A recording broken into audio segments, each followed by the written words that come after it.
Welcome to week 8 of our class.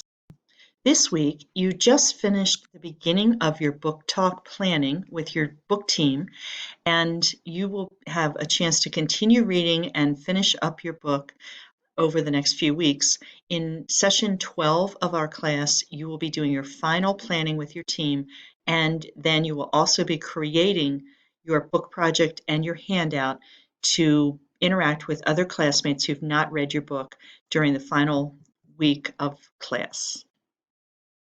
You will also have a chance to do some readings from two other authors, Lisa Delpit and Pedro Noguera, who talk about um, the impact of structural racism in America and being culturally responsive in our practices.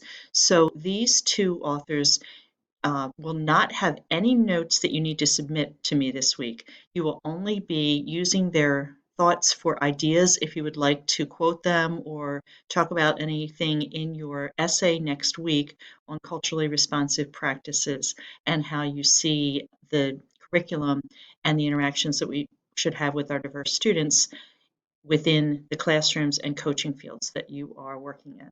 So thank you very much. Nothing to turn in this week, just some reading and reflecting. Have a great week.